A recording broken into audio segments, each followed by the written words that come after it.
Hey guys, tonight, we're diving into the deliciously dangerous world of medieval cuisine, where every meal could quite literally be your last. Imagine, if you will, the flickering candlelight in a grand banqueting hall, the clatter of pewter plates, the rich aroma of roasted meats, and the murmur of courtiers. But beneath it all, a whisper of fear. You're sitting there, perhaps in a heavy velvet gown or an embroidered tunic, a goblet of wine in one hand, a trencher of venison in the other, and a nagging thought gnawing at the edges of your mind. Is this dinner going to kill me? It's a chilling thought, isn't it? A royal feast wasn't just about indulgence. It was a high-stakes game of survival, where the most innocuous-looking dish might hide a deadly secret. You probably won't survive this, but hey, at least you'll know how they tried to prevent it. So before you get comfortable, take a moment to like the video and subscribe, but only if you genuinely enjoy what I do here. And seriously, let me know where you're tuning in from and what time it is for you. Now dim the lights. Maybe turn on a fan for that soft background hum, and let's ease into tonight's journey together. Our story, or at least the popular perception of it, often revolves around the medieval idea of using a silver spoon to detect poison. It's a classic image, isn't it? The wary monarch, the glittering utensil, the sudden dark stain that screams, danger. But here's a little secret. The notion of silver as a poison detector stretches much further back than the medieval period. You see, the ancients, particularly the Greeks and Romans, were already dabbling in what they believed were protective properties of certain metals. They might not have had the refined cutlery of a medieval court, but they certainly understood the potential for a swift, silent end delivered via a poisoned cup or dish. Think of the elaborate banquets in ancient Rome, where wine was often diluted and spices were used to mask flavors. It wasn't just for taste, it was also to disguise anything untoward. Historians still argue whether early civilizations truly believed silver reacted chemically to poisons, or if it was more about the perceived purity and symbolic value of the metal. For instance, the ancient Egyptians used silver in various forms, not just for adornment, but for its supposed medicinal properties. They'd store water in silver vessels, believing it kept the water fresh and pure.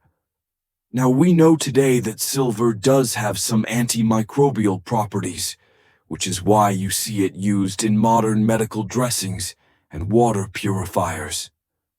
So while they wouldn't have understood the microscopic science, they observed that things stored in silver seemed to spoil less or remain healthier.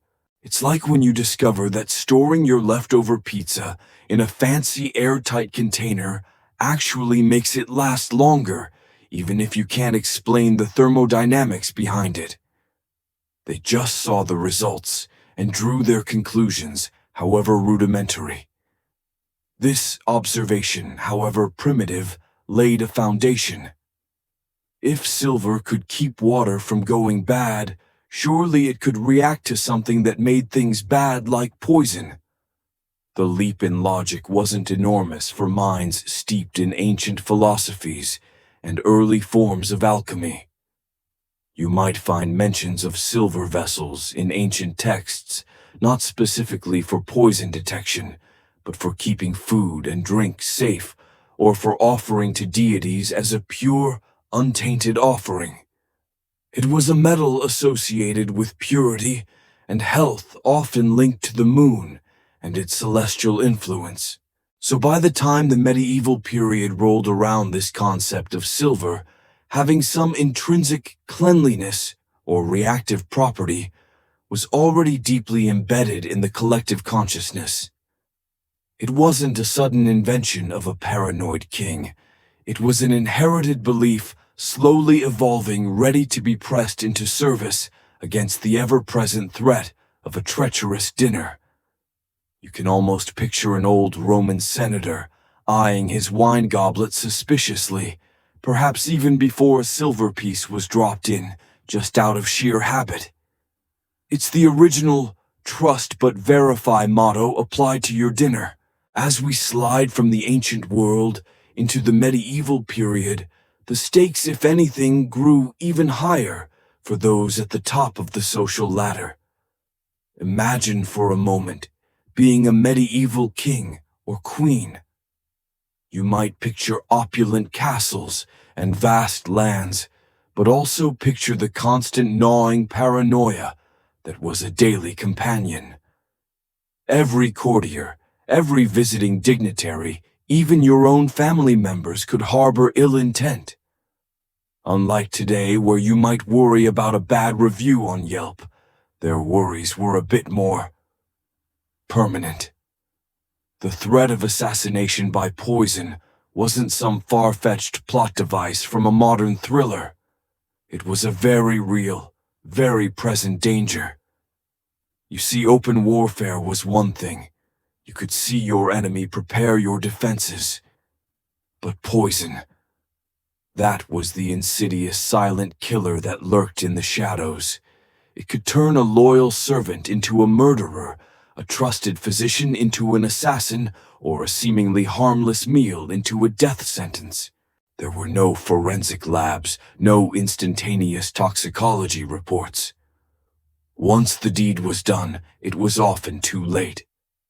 This gnawing fear wasn't confined to grand dramatic plots either. Sometimes it was born of a simple bitter rivalry or a desperate grab for power, making every meal a potential game of Russian roulette. Historians still argue whether the actual frequency of poisonings matched the pervasive fear, but there's no doubt the belief in its prevalence shaped courtly life. Think about the atmosphere within a medieval court. It was a pressure cooker of ambition, betrayal, and shifting loyalties. You had powerful nobles vying for influence, disgruntled relatives eyeing the throne, and foreign powers looking for any advantage.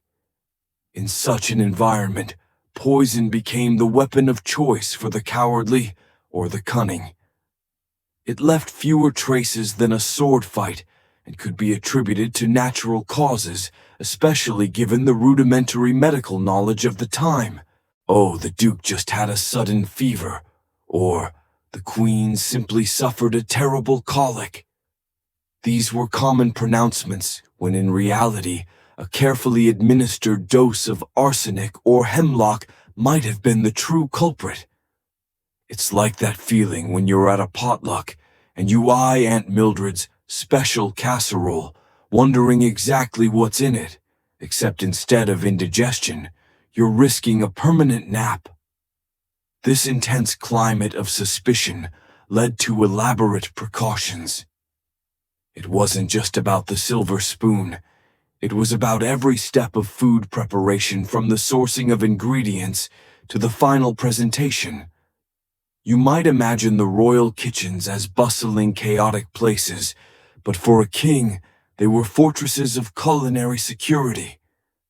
Every dish was scrutinized, every servant watched.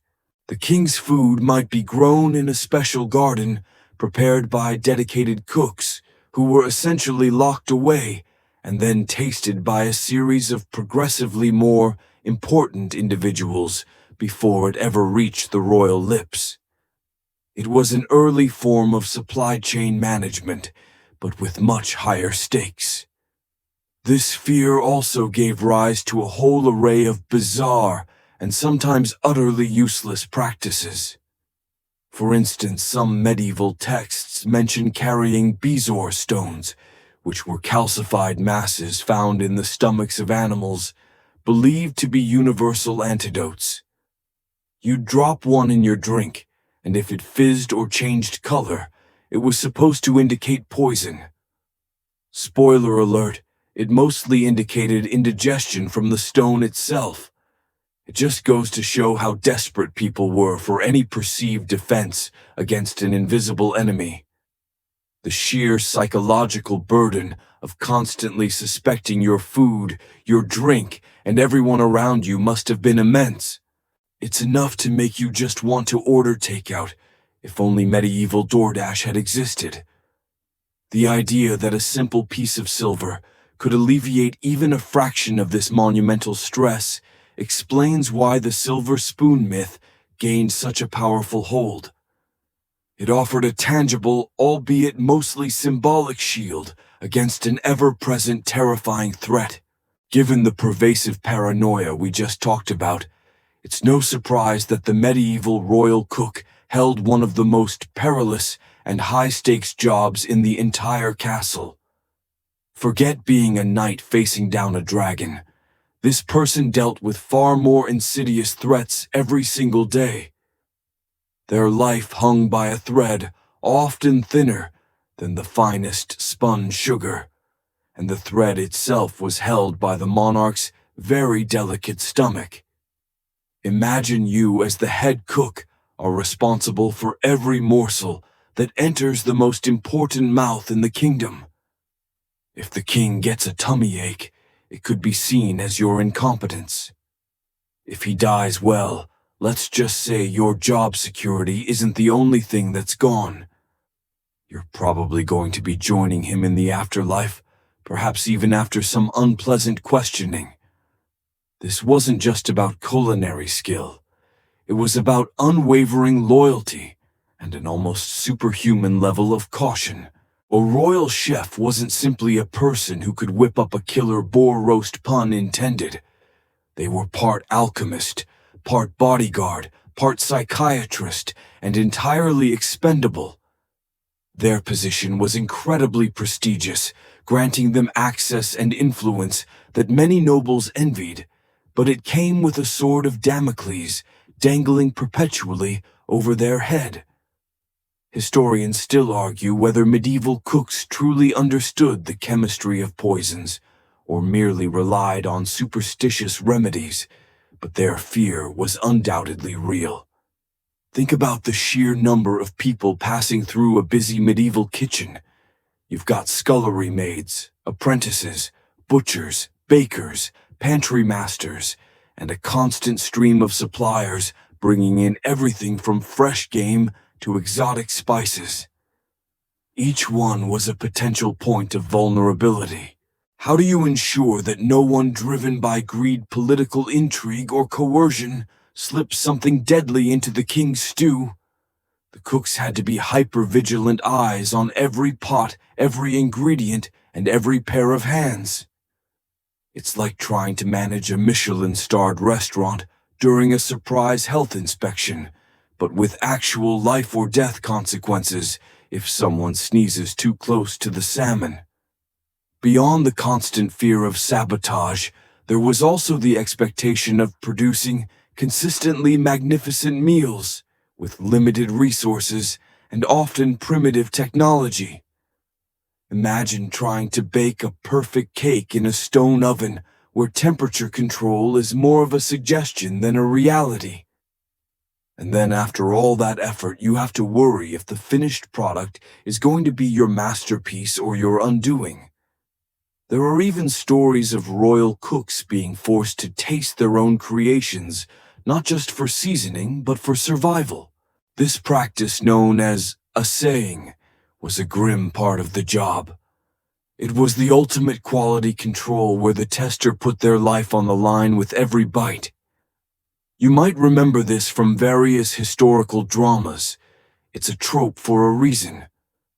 Sometimes the cooks would even employ their own rather unorthodox methods of testing. Beyond the silver spoon, which we'll get to in more detail, there were tales of them observing how certain ingredients reacted with others. For instance, some medieval practitioners believed that adding a unicorn horn, more likely a narwhal tusk, let's be honest, to a drink would purify it or react to poison. Others spoke of touchstones or serpents' tongues. Fossilized shark teeth, again more likely that would change color or sweat in the presence of toxins. It's like trying to detect a bad batch of cookies using a mood ring. Utterly useless, but it probably made someone feel better. The sheer pressure on these individuals, constantly under the watchful, suspicious eyes of the court, meant they often clung to any belief, no matter how outlandish, that offered a shred of protection or peace of mind. Their culinary genius had to be matched only by their steely nerves and perhaps a touch of fatalism. Now that we've fully appreciated the anxieties of medieval royalty and the tightrope walk of their chefs, let's talk about the very real, often terrifying substances that fueled this pervasive fear: poisons. In the medieval period, poison wasn't some abstract concept. It was a known and devastating tool for murder, political maneuvering, or even just getting rid of an inconvenient relative. Unlike today, where you might only encounter exotic toxins, in a crime documentary, knowledge of certain toxic substances was surprisingly common, often passed down through generations, or found in early apothecaries' manuals. Historians still argue whether the efficacy of these medieval poisons was always as potent as believed, given the lack of precise dosage control, but their deadly intent was clear. You see, the medieval world didn't have the sophisticated chemical understanding we possess today. They wouldn't analyze a substance down to its molecular structure. Instead, their knowledge was often empirical, based on observation and grim experience. If someone ate a certain plant and keeled over, that plant was labeled poisonous. If a specific mineral caused sickness, it was noted. This meant their arsenal of toxins was a mix of naturally occurring substances and rudimentary concoctions. Perhaps the most infamous and widely available poison was arsenic.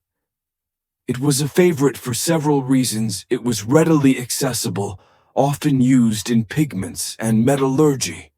It was relatively tasteless and odorless when mixed with strong-flavored foods. And its symptoms, vomiting, diarrhea, abdominal pain, could easily be mistaken for a nasty bout of dysentery or a sudden illness. Imagine trying to explain away a sudden demise in a damp, disease-ridden castle without modern medical diagnostics.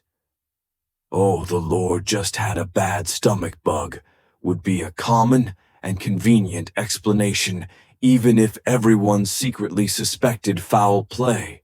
It's the ultimate food poisoning excuse, but with a much darker twist. Then there was belladonna, or deadly nightshade. This plant was known for its hallucinogenic properties. In smaller doses, but in larger quantities, it caused paralysis, delirium, and eventually death. Its berries, deceptively sweet-looking, were particularly dangerous. You might find it growing wild, innocently beautiful, and yet capable of extinguishing a life. It's like finding a pretty mushroom in the forest that promises a delightful culinary experience, but instead delivers a one-way trip to the grave. Another common source of poisoning came from hemlock, the same plant that famously killed Socrates. Hemlock causes progressive paralysis, starting in the limbs and moving upwards, eventually affecting the respiratory system. It's a slow, agonizing way to go, giving plenty of time for the victim to realize what's happening, but not enough time to do anything about it.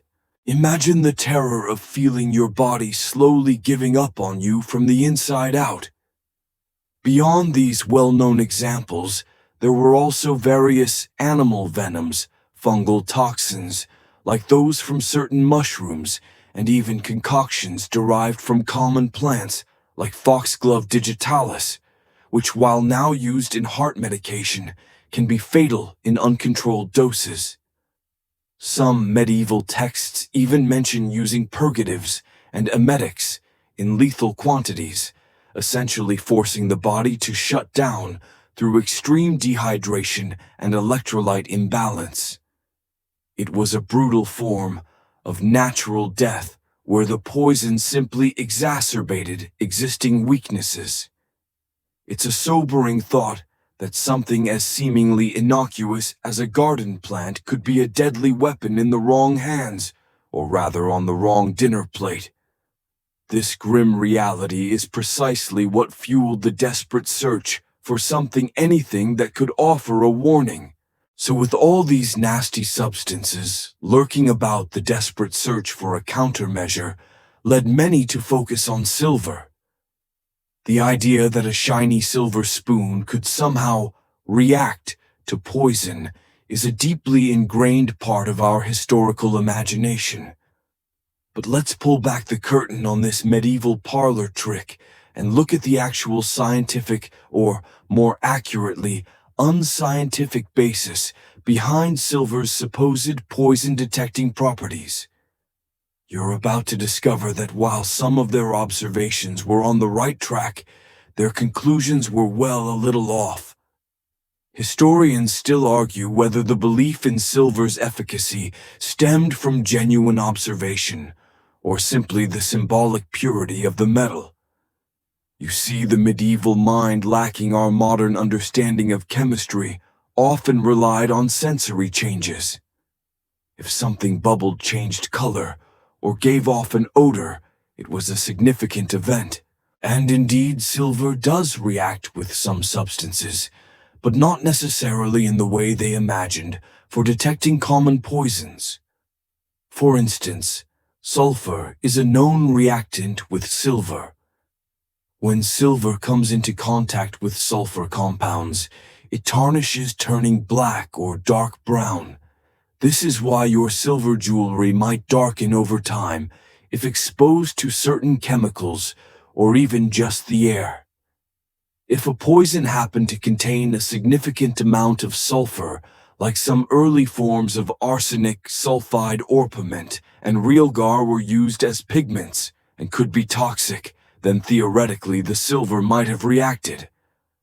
But this was more of a coincidence than a reliable detection method. It's like trying to predict the weather by the number of squirrels in your garden. Occasionally you might get it right, but it's not a dependable meteorological system. However, the vast majority of deadly poisons used in the medieval period, like belladonna hemlock, or even simple mineral poisons like lead, do not contain sulfur in a form that would react with silver. So dropping a silver spoon into a cup of wine laced with deadly nightshade would likely yield absolutely nothing. No fizz, no color change, just a very expensive, very ineffective piece of cutlery. It would be like trying to test if your coffee is too hot by listening to it. The actual chemical reactions medieval people might have observed were probably due to other factors entirely. Perhaps the food itself had a high sulfur content, or certain spices caused a slight discoloration. Or more likely, it was simply the power of suggestion and fear. If a cook was already paranoid, any slight tarnish on the silver spoon, even from normal exposure, might have been interpreted as a sign of poison. This is where the line between observation and superstition gets very blurry. Some sources also suggest that silver was believed to absorb or somehow neutralize poisons. This falls into the realm of sympathetic magic, where like affects like. Silver was considered pure and untainted, so it was believed it could somehow purify the contaminated. It's the medieval equivalent of believing putting a crystal next to your phone will improve your Wi-Fi signal. A nice thought, but sadly not based in reality. Despite the lack of true efficacy, the belief persisted. Was because, in a world without modern toxicology, people grasped at anything that offered even a sliver of hope. A king who believed his silver spoon could save him might feel a false sense of security, which in the absence of real protection might have been better than constant, unadulterated terror. So while the silver spoon wouldn't protect you from a dose of arsenic, it certainly made for a shiny prop in the theater of medieval courtly paranoia. You could say it was the original placebo effect, but with more dramatic flair and potentially fatal consequences. So we've established that the medieval belief in silver's poison-detecting powers was, shall we say, more optimistic than accurate. Despite the widespread acceptance, a shining silver spoon offered little real protection against most common poisons of the era. It's a bit like believing your lucky socks will prevent you from getting a parking ticket. A nice thought, but ultimately, the meter maid, or in this case the poison, doesn't care about your footwear. Historians still argue whether anyone truly survived a poisoning due to a silver spoon, or if it was merely a comforting ritual. Let's revisit the chemical reality for a moment. As we discussed, the primary reaction silver has is with sulfur compounds, which causes tarnishing. While some mineral poisons like certain arsenic sulfides could have caused a faint reaction, these were not the only, nor even the most prevalent methods of poisoning. Think about the organic poisons: belladonna, hemlock, opium, various fungi. None of these contain sulfur in a form that would reliably react with silver to produce a noticeable change.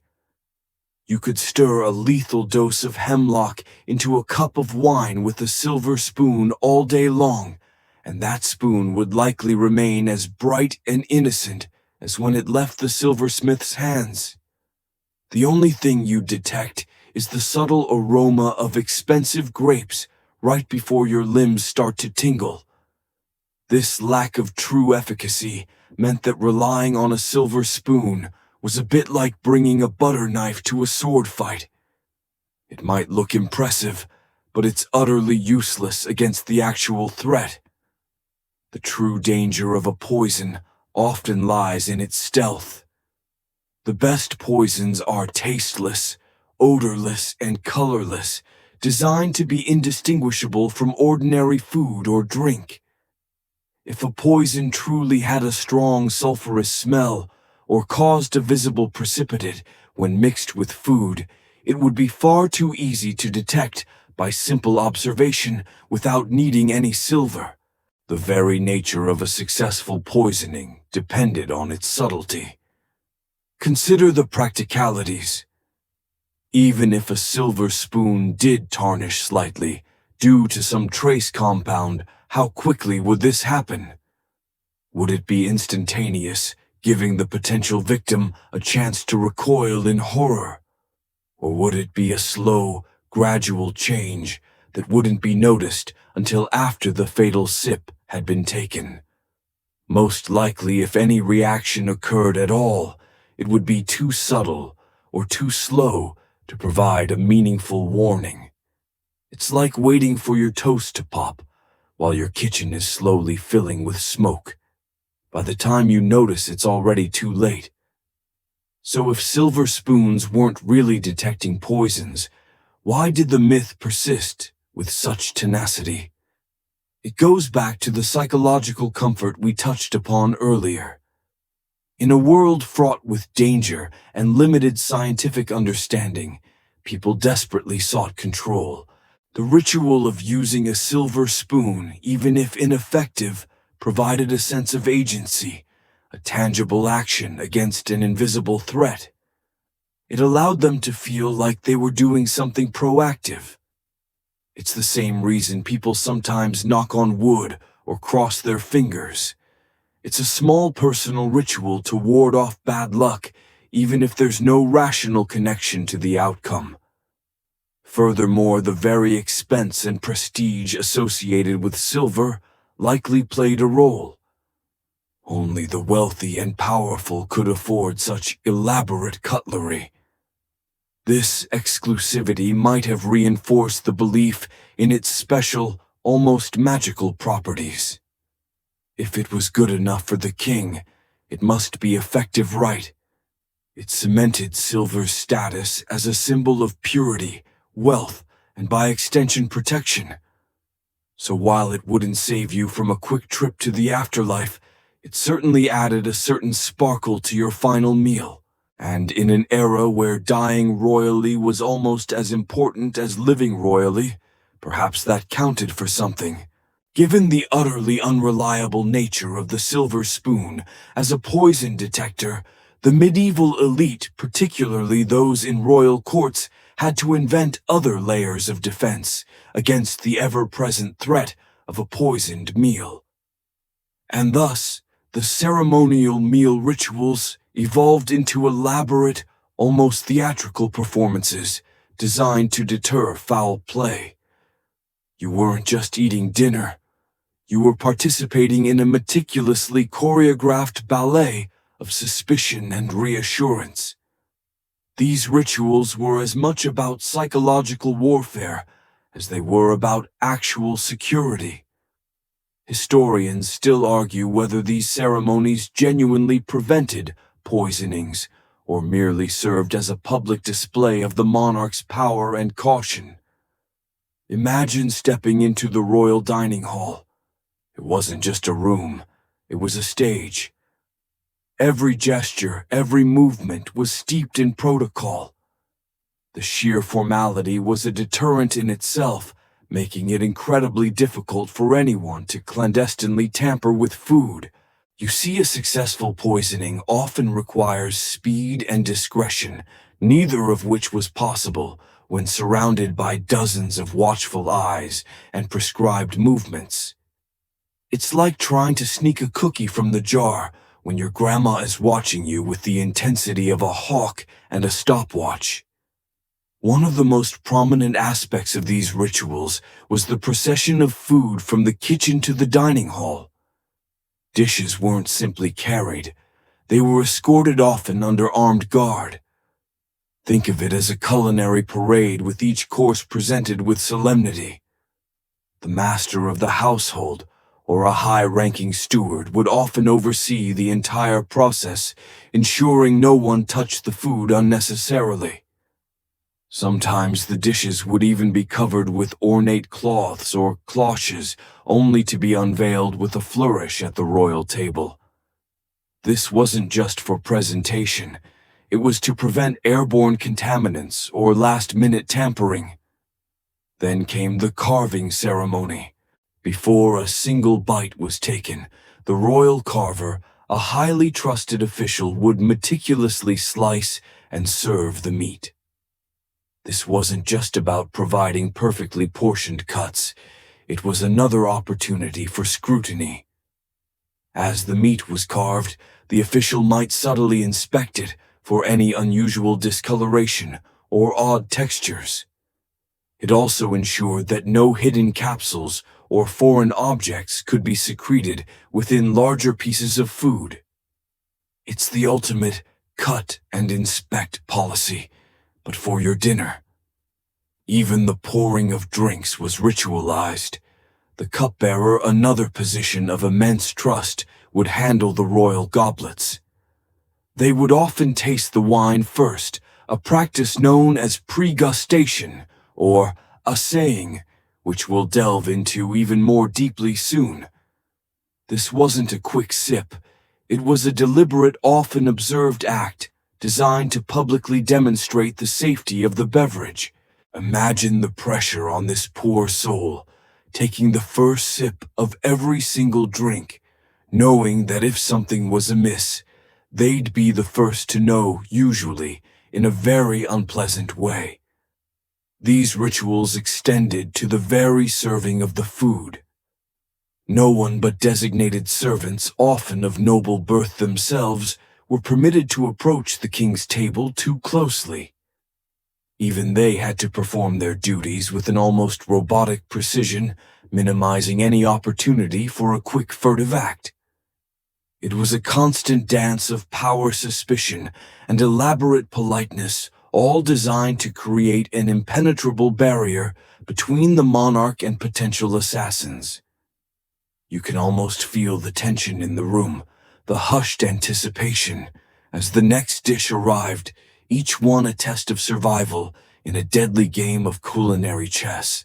While the ceremonial aspects of the royal meal provided a certain visual deterrent, and the silver spoon offered a false sense of security, the absolute last line of defense, and arguably the most terrifying, fell to the food tasters. These were the unfortunate souls whose grim duty it was to sample every dish and every drink destined for the royal table, literally risking their lives with each bite.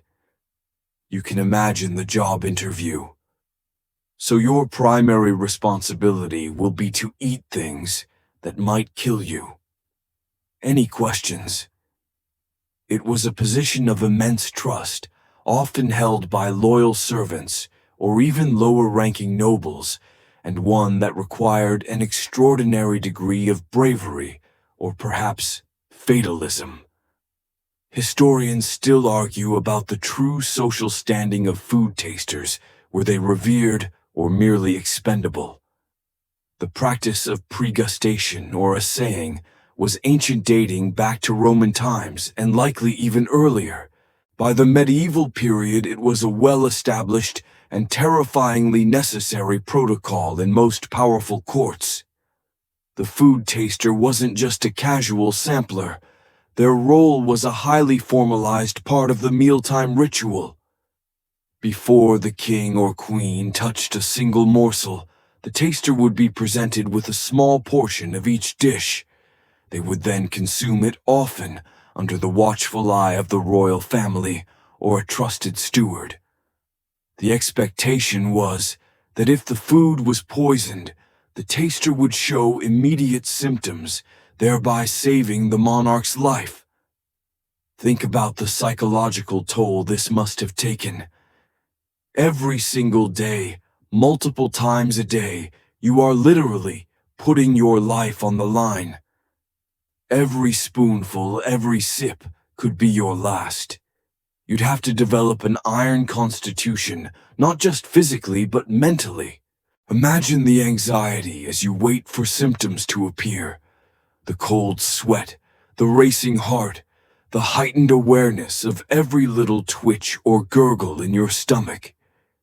It's like constantly being on the edge of a bad food coma, but the coma might be permanent. You'd become an expert in the subtle nuances of digestion, probably diagnosing your own phantom ailments on a regular basis. The taster's job wasn't just about eating, it was also about observation. They had to be keen detectors of any unusual smells, tastes, or textures in the food. A dish might look innocent, but a slight metallic tang or an odd bitterness could be a warning sign. They had to be familiar with the regular preparation of dishes, able to spot any deviation. It was a bizarre blend of culinary expertise and human guinea pig. Of course, this method had its glaring flaws. For slow-acting poisons like some forms of arsenic, the symptoms might not manifest for hours, long after the monarch had consumed the fatal dose. In such cases, the taster would die, but too late to save their employer. It was a reactive defense, not a preventative one, and often came at the cost of the taster's life. It's the ultimate "I told you so" moment, but no one is around to appreciate the irony. Despite the inherent dangers, the position of food taster, while morbid, could also be a pathway to trust and even influence. A taster who survived years of this grim duty would earn an unparalleled level of loyalty and respect from their monarch. They were literally the person standing between the king and death. Some even went on to achieve significant court positions, proving that even a job that guarantees indigestion at best can lead to social mobility in medieval times. It's a testament to the brutal realities of the era that such a position was not only necessary, but was also seen as a viable career path, proving that some people are truly willing to die for their dinner. So we've discussed the silver spoon's largely symbolic role and the terrifying, very real sacrifice of the food taster. But what else did medieval cooks and courts clutch onto in their desperate quest to detect poison? Beyond the unreliable gleam of silver, people explored a host of other supposed poison detection methods, ranging from the somewhat plausible to the utterly fantastical. It was an era where the line between proto-science superstition and outright magical thinking was incredibly blurred. Historians still argue over the degree to which these other methods were genuinely believed or simply performed for show. One of the more common tests involved animals. The idea was that if a substance was toxic to a human, it would surely be toxic to a smaller, more sensitive creature. So before the royal meal, small animals like birds, pigeons, or sparrows were popular choices, or even dogs might be given a tiny portion of each dish. If the animal showed signs of distress, became ill, or most grimly died, then the food was declared poisoned. It was a crude form of bioassay, relying on living organisms as early warning systems. You can imagine the poor stable boy, tasked not only with mucking out stalls, but also with playing culinary Russian roulette with a handful of pigeons. It sounds barbaric now, but in a world desperate for answers, any observation, no matter how cruel, was considered. Then there were the so-called unicorn horns, though let's be honest, these were almost certainly narwhal tusks. Narwhals, those fascinating Arctic whales with a single long spiraled tusk, were the source of what medieval Europeans believed to be the mythical unicorn's horn. These tusks were incredibly valuable, prized not just for their rarity, but for their supposed magical properties, including the ability to neutralize or detect poison. A small piece of the unicorn horn would be dipped into a suspected dish or drink. If the horn reacted, perhaps by bubbling, changing color, or causing the liquid to fizz, it was thought to indicate poison. In reality, any fizzing was likely due to acidity in the food reacting with the calcium carbonate in the tusk, not a specific poison.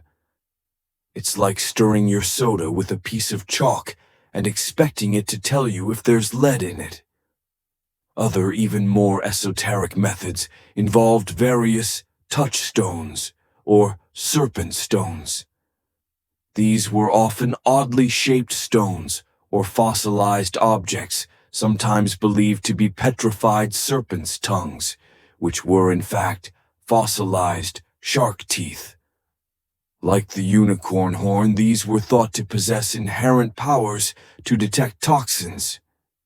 The stone would be placed in the food or drink, and if it changed color, sweated, or somehow reacted, poison was suspected. Again, there was no scientific basis for this. Any perceived change was likely coincidence, a trick of the light, or the result of natural chemical reactions unrelated to actual poisons. It's the medieval equivalent of checking your horoscope to see if your dinner will be safe. Some believed in the power of specific jewels or crystals. Amethysts, for instance, were sometimes thought to prevent drunkenness, and by extension might be able to protect against poisons in drink. This was more in the realm of folk magic than any practical application, reflecting a worldview where objects held inherent mystical properties. Ultimately, these myriad methods highlight the deep-seated fear and the rudimentary understanding of chemistry in the medieval period. People were desperate for any tool, any ritual, any object that promised protection against an invisible and terrifying enemy. While many of these practices seem quaint or even silly to us today, they were serious matters for those living under the constant threat of a poisoned chalice. They remind us that even without scientific rigor, the human mind will always seek patterns and explanations, even if those explanations are purely wishful thinking. So we've cataloged the various and often ineffective methods medieval people used to try and detect poison. But here's the crucial takeaway: even if the silver spoon or the unicorn horn didn't actually work, the power of belief in their efficacy offered a profound psychological comfort. In an age defined by uncertainty, superstition, and genuine threats, anything that offered a perceived sense of control was eagerly embraced, regardless of its scientific merit. Historians still argue about the precise balance between genuine belief and performative ritual in these practices. Imagine yourself as a medieval monarch. You're surrounded by intrigue, rivalries, and the constant threat of assassination. Every meal is a potential death trap. This isn't just an intellectual worry. It's a deep, visceral fear that gnaws at you. Now picture a trusted servant approaching with a glittering silver spoon, ceremoniously dipping it into your stew, and then presenting it to you gleaming and apparently untarnished. Even if deep down, a part of you might suspect it's more show than science, the immediate tangible act provides a moment of reassurance. It's like finding your lost keys right before you leave the house. The relief, even if momentary, is immense. This psychological comfort wasn't just for the monarch. It extended to the entire court.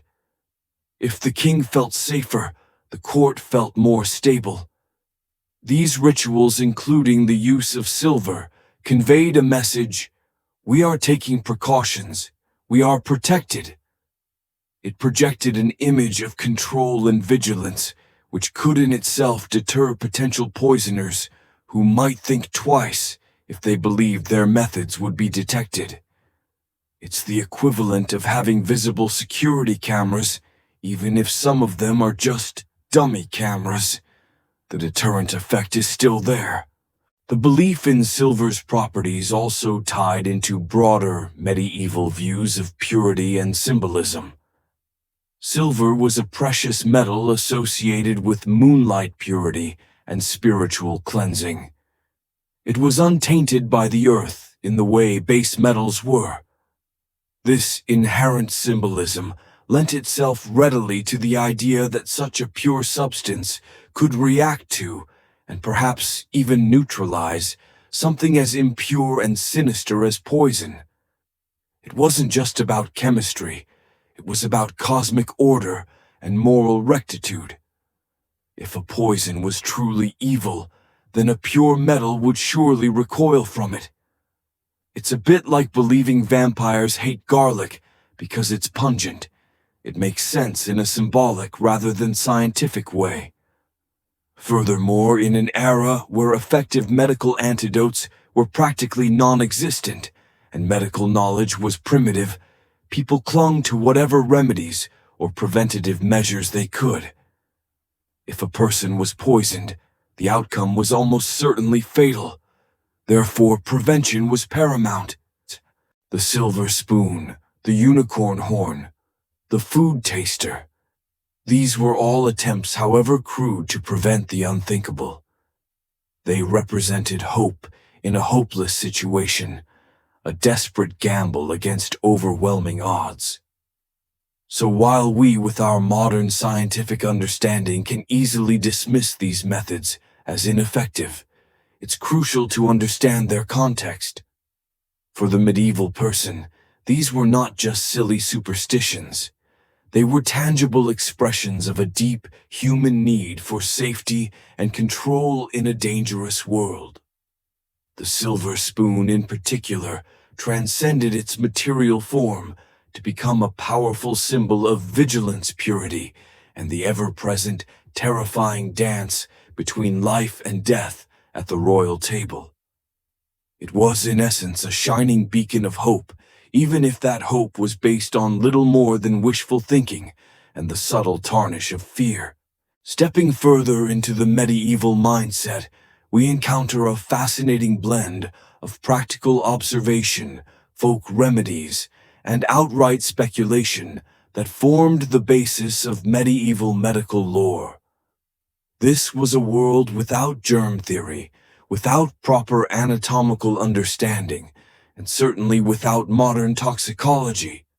So when it came to understanding poisons, their effects, and how to counteract them, people relied on a patchwork of ancient wisdom, religious belief, and often wildly inaccurate theories about the human body and its interaction with the environment. Historians still argue about the true influence of classical medical texts versus local folk practices in everyday medieval medicine. One of the dominant medical frameworks was the theory of the four humors.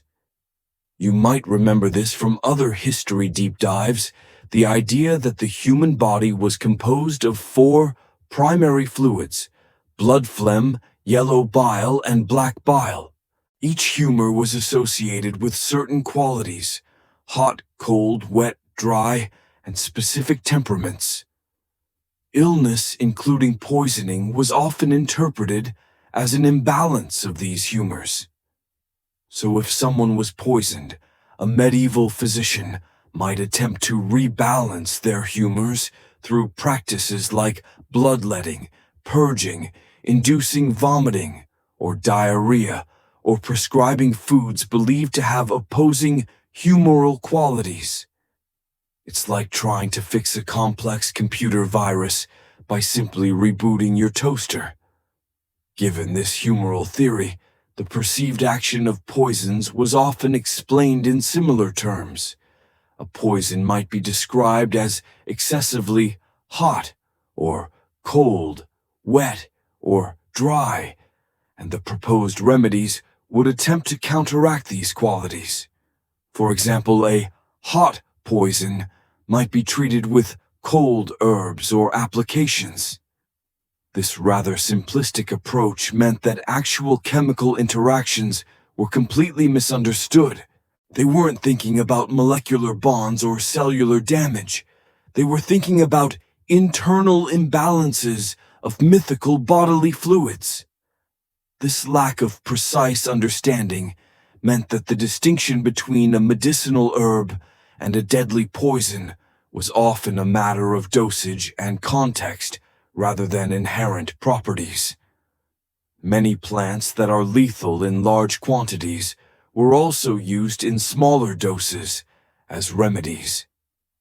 Foxglove digitalis, as we briefly touched on, is a perfect example. In minute amounts, it could be used to treat heart conditions.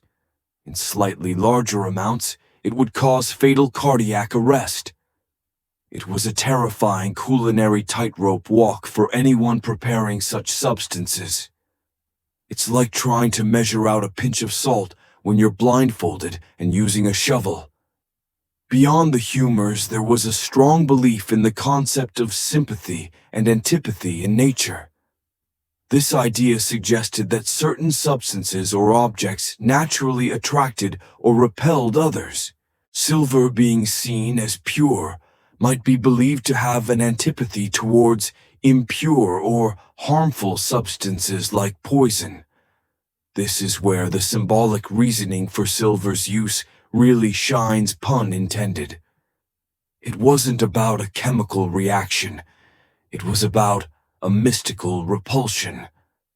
Similarly, certain stones or animal parts were thought to possess inherent powers to neutralize or absorb toxins, not because of any scientific property, but because of their perceived nature or sympathy with anti-poison forces. Even seemingly mundane elements could be incorporated into this medical lore. The idea of cold water being able to counteract a hot poison, or certain foods being anti-venom due to their inherent properties, was common. It was a world where observation mixed with powerful belief systems, leading to a sometimes bewildering, often ineffective array of treatments and preventatives. The silver spoon in this context wasn't just a piece of cutlery. It was a small, tangible anchor in a sea of medical mystery and mortal fear, part of a larger tapestry of beliefs that sought to make sense of, and perhaps even control, the invisible forces of life and death. Having explored the murky depths of medieval medical lore, let's now pivot to the broader environment in which these fears and beliefs flourished: the royal courts themselves. These weren't just centers of political power and lavish display. They were often hotbeds of intense suspicion, ruthless ambition, and rampant intrigue. Imagine living in a world where your closest confidants could be your deadliest enemies, and every smile might hide a dagger, or in our case a dose of something far worse. This pervasive atmosphere of paranoia wasn't just a backdrop. It was a driving force behind the elaborate precautions and superstitions surrounding food safety. Historians still argue whether the level of courtly intrigue was genuinely as high as depicted in popular culture, or if it was exaggerated by chroniclers. You see, a medieval court was a microcosm of society, but with the volume turned up to 11. Everyone was vying for the monarch's favor, for land, for titles, for influence. This created a brutally competitive environment where reputations could be shattered and lives ended with alarming swiftness. Plots weren't just whispered in dark corners. They were woven into the very fabric of daily life. Marriages were political alliances. Children were pawns, and loyalties shifted with the wind. In such a climate, poison was an attractive weapon because it was quiet, often untraceable, and could be masked as a natural illness. It was the ultimate, deniable assassination method, perfect for a world where open conflict might invite unwanted scrutiny. Consider the dynamic between different factions within the court. You had old noble families clinging to their power, new favorites rising rapidly, and foreign emissaries attempting to sway policy. Each group had reason to fear the others, and perhaps even more reason to eliminate them. A well-placed dose of poison could remove a rival heir, incapacitate a powerful minister, or even clear the path to the throne. It was the ultimate shortcut to political advancement, albeit a morally reprehensible one. It's like a very high-stakes game of musical chairs, where the loser literally drops dead. This constant vigilance wasn't just directed outwards. Monarchs were often wary of their own family members. History is replete with examples of siblings, parents, and children who turned against each other in the pursuit of power. The idea that your own blood relation might be plotting your demise with a subtle dose of arsenic at dinner must have been a truly horrifying thought. It makes family dinners today seem positively tame by comparison, even with Uncle Barry's questionable jokes. The very structure of court life contributed to this paranoia. Servants, though seemingly low on the social hierarchy, had unparalleled access. A disgruntled cook, a bribed cupbearer, a vengeful maid, any one of them could be an unwitting or willing accomplice in a poisoning plot. This meant that trust was a rare and precious commodity, often placed only in individuals whose loyalty had been proven over many years, usually through their continued survival as food tasters. The elaborate rituals we discussed earlier, from the food processions to the taster's grim duty, were not just for show. They were born out of this deep-seated fear and the very real possibility of betrayal. They were an attempt to create a bubble of safety around the monarch, a fortress of protocol designed to keep death at bay. And the shining silver spoon, even if ineffective, played its part in this grand theater of paranoia, a tiny comforting glimmer of purity in a world steeped in suspicion and the ever-present shadow of the poisoned chalice. Having explored the chilling atmosphere of medieval courts and the constant threat of poison, let's delve into another fascinating, albeit less commonly discussed aspect of medieval culinary life: cookbooks and secret recipes.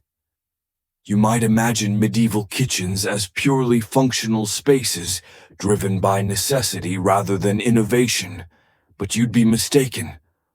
While not cookbooks in the modern sense with glossy photos and step-by-step instructions, there were collections of recipes and culinary notes. These texts, often rare and highly guarded, offer a tantalizing glimpse into what people ate, how they cooked, and sometimes the hidden knowledge they contained, including perhaps information on substances that were either medicinal or indeed deadly. Historians still argue whether these culinary texts were widely disseminated or remained exclusive to elite households. These aren't your grandmother's recipe cards. Medieval culinary manuscripts were often written for aristocratic households, outlining grand feasts and elaborate dishes for the elite. They weren't just about preparing food, they were about projecting wealth, power, and sophistication. The recipes themselves could be surprisingly complex, involving multiple stages. Exotic spices imported from far-off lands, and intricate presentations. Imagine trying to follow a recipe that simply says, take a goodly quantity of chicken and boil it until done, without any measurements or timings. It required a skilled and experienced chef to interpret and execute these instructions. What makes these texts particularly intriguing in our context is the occasional overlap between culinary and medicinal knowledge. In the medieval world, the lines between food, medicine, and even alchemy were incredibly blurry. A skilled cook might also have a rudimentary understanding of herbs and their properties, not just for flavor, but for their supposed healing or ominously harmful effects. Some recipes might include ingredients that, unbeknownst to the everyday consumer, had potent pharmacological effects. It's like finding a recipe for grandma's special tea that, upon closer inspection, contains enough caffeine to power a small village. Furthermore, some of these cookbooks or related treatises might contain information on the preparation of various compounds. While they wouldn't explicitly say, here's how to make poison, they might describe the processing of minerals or plants that could, with specific knowledge, be rendered toxic. For instance, recipes for certain pigments might involve compounds of arsenic or lead. A clever and unscrupulous individual possessing both culinary skill and a darker intent could potentially adapt this knowledge for sinister purposes. It's the medieval equivalent of looking up how to make a smoke bomb for a science project and accidentally stumbling upon instructions for something far more volatile. The concept of secret recipes was very real.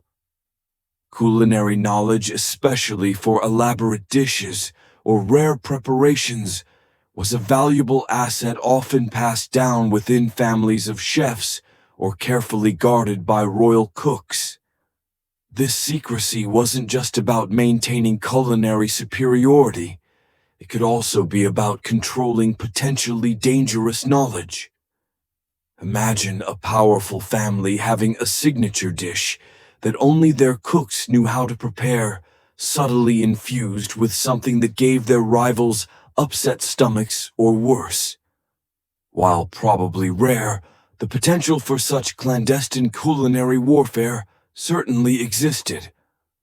Moreover, the lack of widespread literacy meant that access to these written recipes was limited. Knowledge was often transmitted orally, from master to apprentice, which only added to its exclusivity and mystique.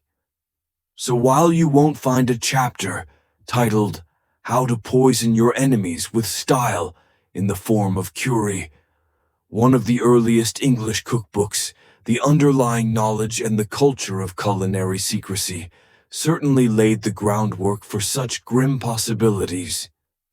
It reminds us that even the most innocent-seeming domestic records can, upon closer inspection, reveal the darker undercurrents of an age. From the kitchen secrets of medieval chefs, we now turn our gaze to a figure often shrouded in mystery intellect, and sometimes a whiff of brimstone the alchemist. These weren't just quirky individuals stirring bubbling cauldrons in isolated towers. They were often highly educated scholars, natural philosophers, and proto-scientists whose work profoundly influenced the medieval understanding of materials, medicine, and yes, even the properties of substances like poisons. Their influence on the beliefs surrounding poison detection, including the use of silver, is a fascinating intersection of burgeoning science and ancient mysticism. Historians still argue whether alchemists were primarily scientists, mystics, or a blend of both. You see, alchemy was the precursor to modern chemistry. Alchemists were obsessed with transforming base metals into gold, finding the elixir of life to grant immortality, and discovering the universal solvent. While these grand pursuits often eluded them, their meticulous experimentation, observation, and recording of chemical reactions laid some foundational groundwork for future scientific inquiry. They were pioneers, albeit ones who sometimes wore pointy hats and talked to ravens. In their endless quest to understand the transformation of matter, alchemists worked extensively with various metals, including silver and a wide array of minerals and plant extracts. They were intimately familiar with how different substances reacted when heated, mixed, or dissolved. It's this practical, albeit empirically driven knowledge that likely contributed to the belief in silver's reactive properties. If an alchemist observed silver tarnishing when exposed to certain sulfurous compounds they were working with, it wouldn't be a huge leap for them to theorize that it could react to other harmful substances, especially if those substances were also believed to be impure or corrupt. Alchemists also delved deeply into the properties of plants and minerals, often documenting their effects. While their primary goal wasn't to create poisons, their experiments sometimes inadvertently revealed the toxic nature of certain compounds.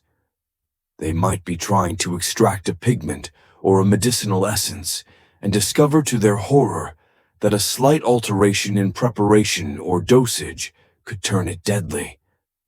This practical experience with toxicity, even if accidental, would certainly feed into the broader fear of poisons and the desire for detection methods.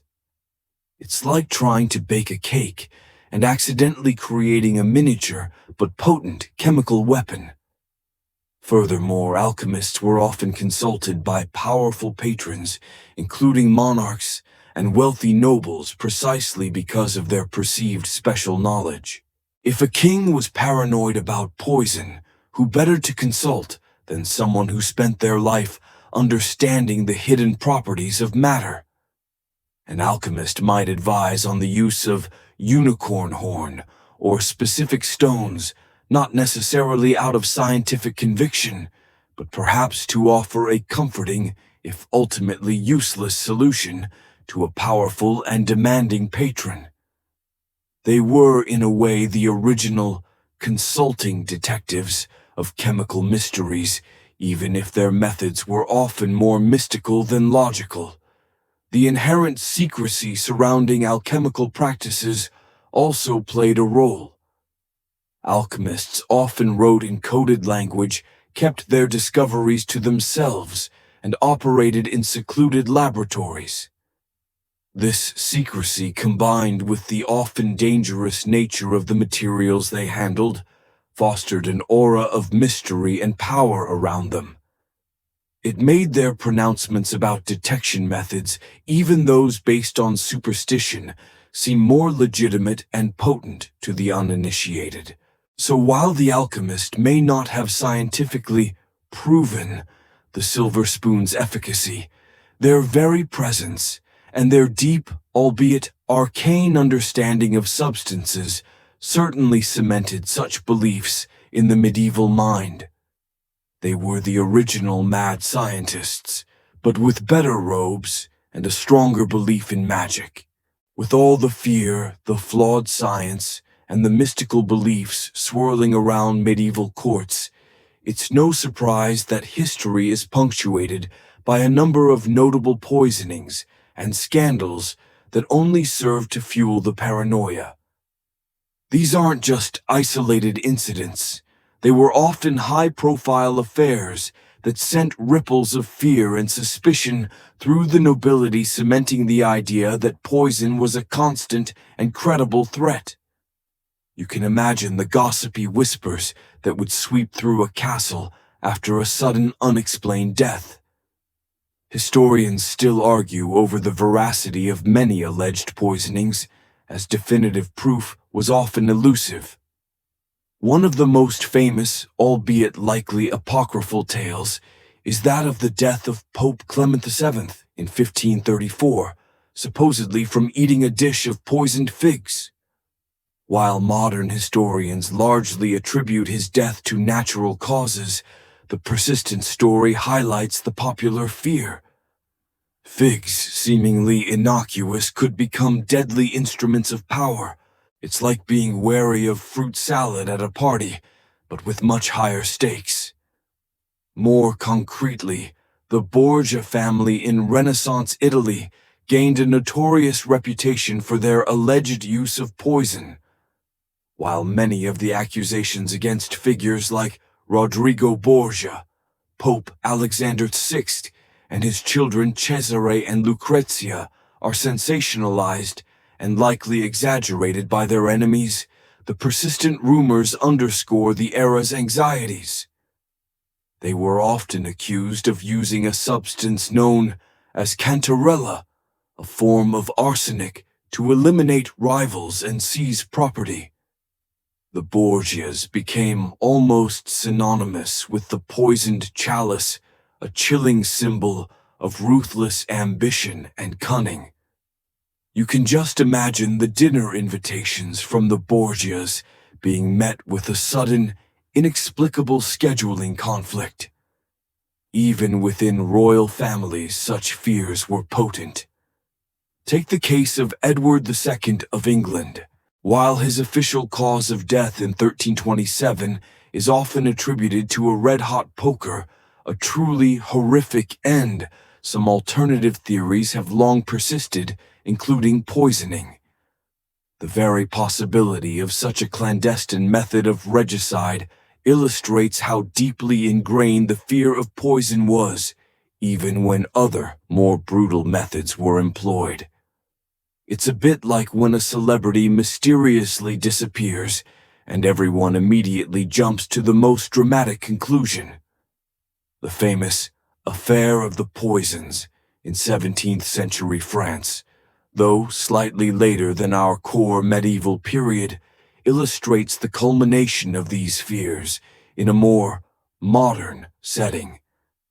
This massive scandal implicated members of the French aristocracy, including even figures close to King Louis XIV, in widespread poisoning and black magic. While its details are beyond our immediate scope, it shows how the medieval anxiety about secret toxins didn't just vanish. It evolved, adapting to new knowledge and new social structures, often fueled by charlatans and desperate individuals. These historical anecdotes, whether entirely factual or embellished by fear, served as chilling cautionary tales. They reinforced the necessity of elaborate mealtime rituals, the desperate need for food tasters, and the comforting, if false, belief in the power of a silver spoon. Every mysterious illness, every sudden death of a powerful figure, was scrutinized through the lens of potential poisoning. It kept everyone on edge, from the highest monarch to the lowliest kitchen servant, ensuring that the fear of the poisoned plate remained a constant grim companion at the medieval table. As we move through the centuries, the medieval world, with its blend of superstition and burgeoning observation, slowly but surely began to give way to a more empirical understanding of the natural world. This was a gradual shifting scientific understanding, a slow chipping away at the edifice of ancient beliefs and replacing them with methods based more on verifiable evidence. You can imagine it as a slow dawn, where the shadowy fears of the night, like the phantom dangers a silver spoon was supposed to detect, gradually start to recede in the light of new knowledge. Historians still argue about the exact tipping point where alchemy truly began to transition into chemistry. Initially, this shift wasn't a sudden revolution. It was more of an evolution fueled by the work of individuals who, though still operating within a largely mystical framework, began to ask different kinds of questions. The alchemists whom we discussed earlier were key figures in this transition. While they might have sought the philosopher's stone, their meticulous work with distillation, extraction, and the reactions of various substances laid down fundamental techniques that would later become the bedrock of chemistry. They were, in essence, accidentally laying the groundwork for modern toxicology, even if they didn't know it. It's like trying to build a really fancy birdhouse and accidentally inventing the blueprint for a skyscraper. The rise of the printing press in the late medieval period and early Renaissance played a crucial role here. Suddenly, knowledge, which had been confined to handwritten manuscripts and oral traditions, could be disseminated much more widely. This meant that observations and experiments, even if flawed, could be shared, debated, and refined by a broader community of scholars. No longer was a brilliant insight confined to a single monastery or court. This shared intellectual landscape allowed for a more rapid accumulation of knowledge and a quicker debunking of old myths.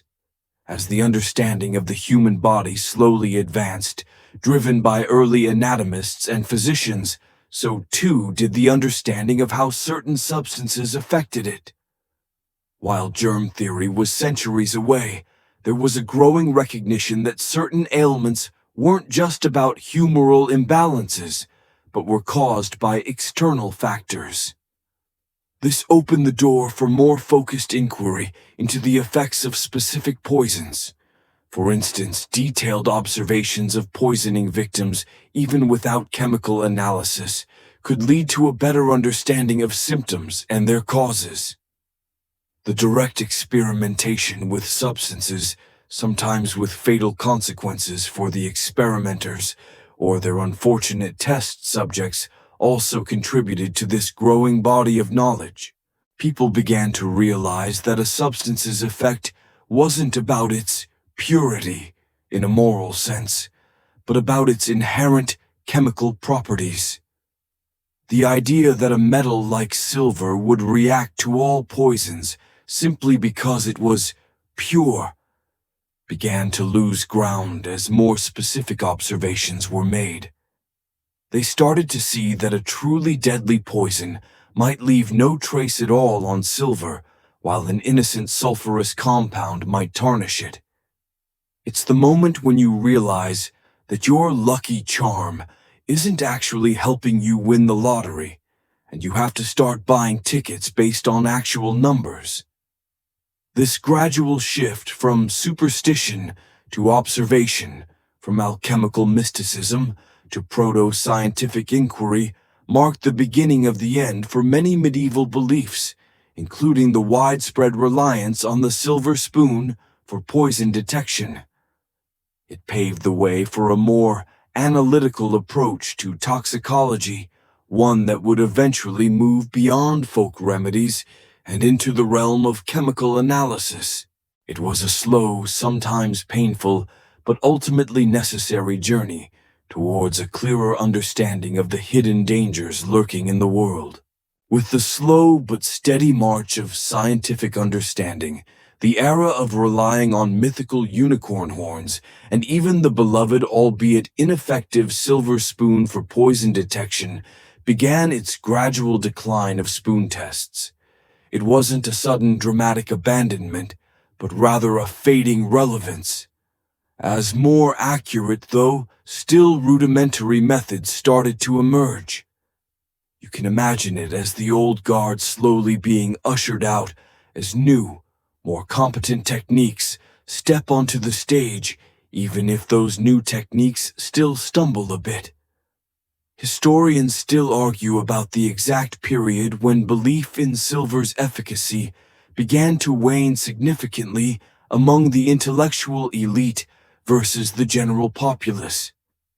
The very reason the silver spoon myth persisted for so long was the lack of anything better. In the absence of a chemical laboratory or a forensic pathologist, people relied on what they thought they knew about materials and their visible reactions.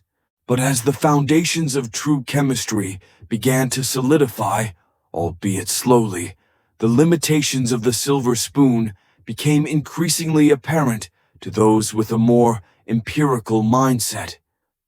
If an early proto-chemist performed experiments and observed that arsenic hemlock or belladonna often produced no visible reaction with silver, while some harmless substances did, the logical inconsistencies would become harder to ignore.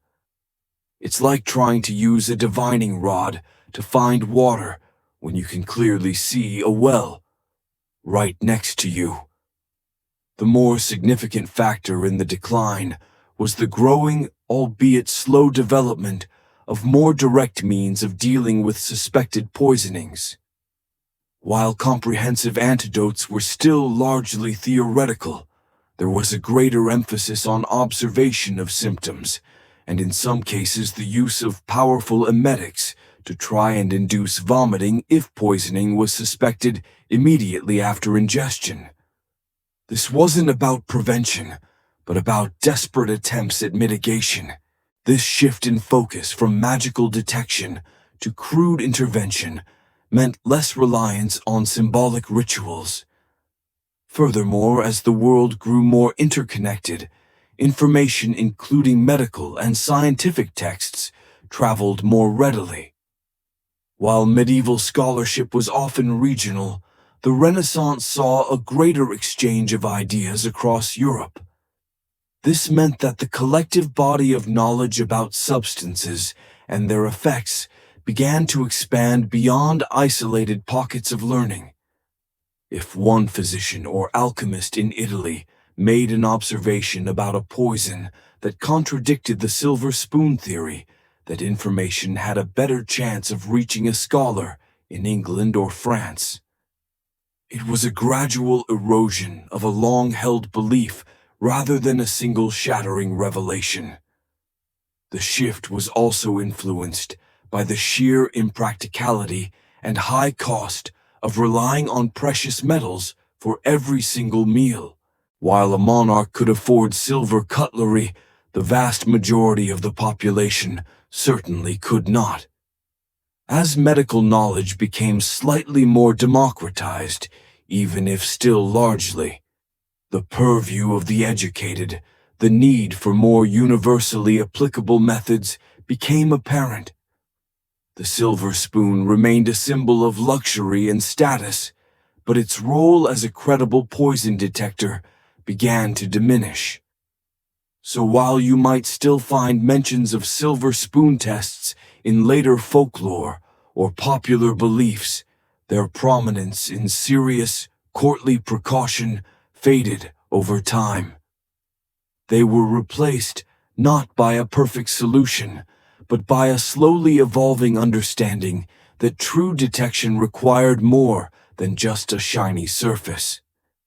It was a quiet end for a once powerful symbol, not with a bang, but with a gradual recognition of its fundamental ineffectiveness in the face of chemical reality. It's a bit like when your old flip phone finally gives up the ghost. It served its purpose for a long time, but eventually, technology just moved on. As the old ways of the silver spoon began to fade, a new, far more powerful and scientifically rigorous approach to understanding poisons slowly started to emerge. The rise of modern forensics. This wasn't just a gradual improvement. It was a paradigm shift, moving from mystical beliefs and rudimentary observations to detailed chemical analysis and a methodical approach to criminal investigation. You're talking about going from guessing what caused a headache to pinpointing the exact chemical compound responsible for a fatal collapse, a leap so profound it still astounds. Historians still debate the specific scientific breakthroughs that constituted the true birth of forensic toxicology. The foundations for modern toxicology were laid in the 18th and 19th centuries, largely by pioneering chemists and medical professionals who began to apply systematic scientific methods to the study of poisons. One of the giants in this field was Mathieu Orfila, often considered the father of modern toxicology. Born in 1787, Orfila was a Spanish-French chemist and physician who in the early 19th century published groundbreaking treatises on poisons. His work didn't just list symptoms. It detailed the chemical properties of various toxins, their effects on the body, and crucially methods for detecting them in biological samples even after death. This was a radical departure from the medieval poke it with a silver spoon method. Imagine the difference. Instead of relying on a visual reaction that might or might not happen, Orfila and his successors developed techniques to extract and identify specific chemical compounds from organs, tissues, and bodily fluids. This involved complex chemical processes like distillation, precipitation, and crystallization far beyond the capabilities of any medieval alchemist. They were looking for the actual molecular signature of the poison, not just a vague discoloration. It's like moving from trying to identify a criminal by a vague description of their clothing to having their actual DNA. This allowed for a level of precision and certainty that was simply unimaginable in earlier eras. If someone died under suspicious circumstances, a forensic toxicologist could, with increasing accuracy, determine if poison was involved, what type it was, and sometimes even how it was administered. This meant that poisoners could no longer hide behind vague, sudden illnesses or natural causes. The dead could quite literally tell tales. The development of the microscope also played a crucial, albeit indirect role. While not directly for detecting chemical poisons, it allowed for a deeper understanding of cellular damage and pathological changes caused by various substances. This helped to correlate specific poisons with specific physiological effects, further enhancing diagnostic capabilities. Of course, this rise was gradual. Early forensic methods were still prone to error, and the field continued to evolve throughout the 20th century, with the advent of even more sophisticated analytical techniques like chromatography and mass spectrometry. But the crucial point is that the mindset had changed. It was no longer about superstition or vague observation. It was about applying rigorous scientific inquiry to unravel the mysteries of death. This stark contrast to medieval methods highlights just how vulnerable people were in earlier times. Without the tools of modern forensics, they were largely at the mercy of their attackers, relying on rituals and beliefs that provided little true defense. The journey from the fabled silver spoon to a precise laboratory analysis is a testament to humanity's relentless pursuit of knowledge and control over its environment, even when that environment includes the darkest intentions of others. Despite the scientific advancements that rendered the silver spoon utterly useless as a poison detector, the captivating image of it persists vibrantly in our legacy in popular culture. From classic literature to modern film and television, the notion of a spoon turning black at the touch of a deadly toxin is a powerful, enduring trope. You've almost certainly seen it, perhaps without even realizing its historical inaccuracies, because it's just that good of a visual shorthand for danger and intrigue. Historians still argue how much of our modern perception of medieval life is shaped by these enduring cultural myths rather than historical accuracy. Think about the sheer dramatic appeal. A quick, subtle change in a seemingly innocent object, the sudden tarnish on a gleaming spoon, instantly communicates peril without needing pages of exposition. It's a visual cue that almost everyone instinctively understands, thanks to generations of storytelling. It perfectly encapsulates the quiet, insidious threat of poison in a way that's far more compelling than, say, a detailed chemical analysis report.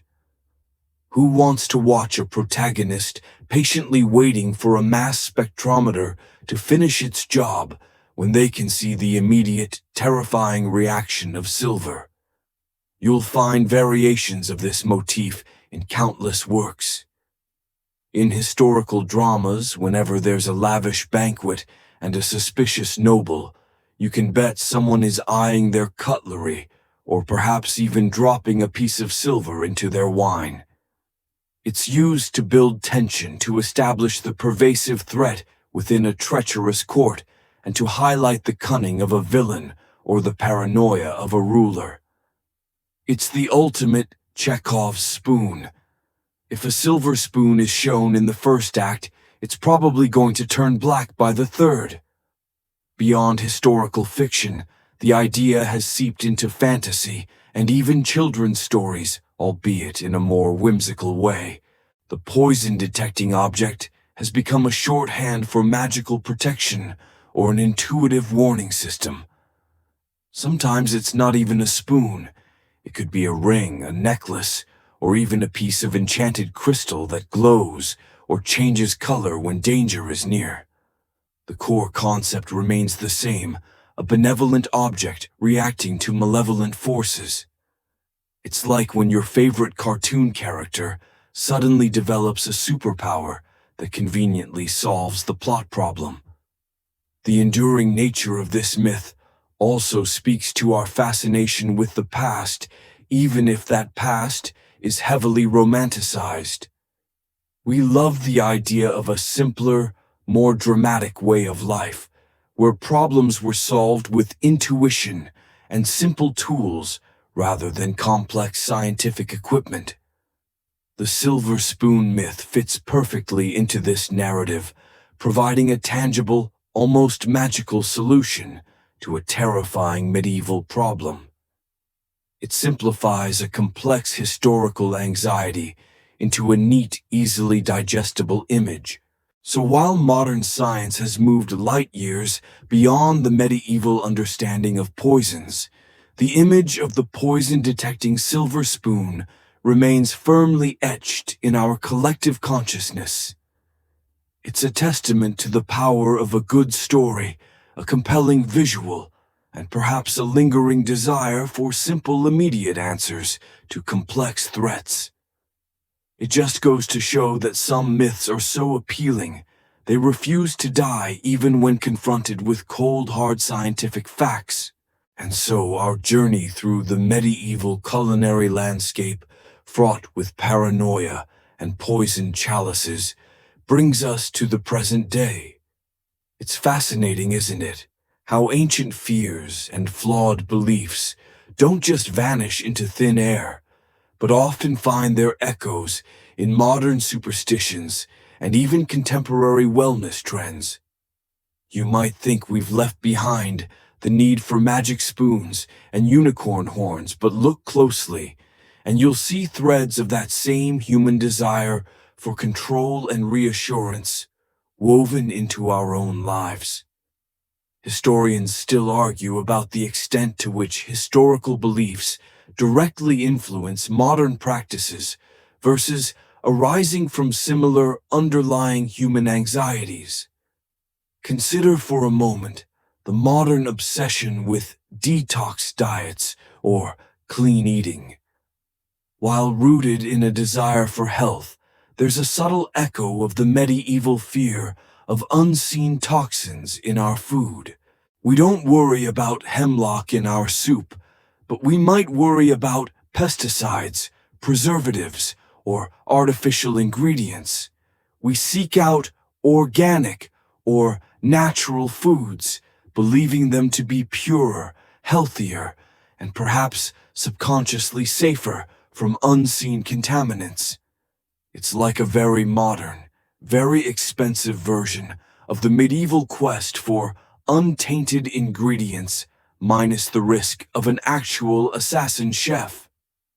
Then there are the countless wellness products and supplements marketed with vague promises of purification or immune boosting. Many of these rely on a similar psychological comfort to the silver spoon.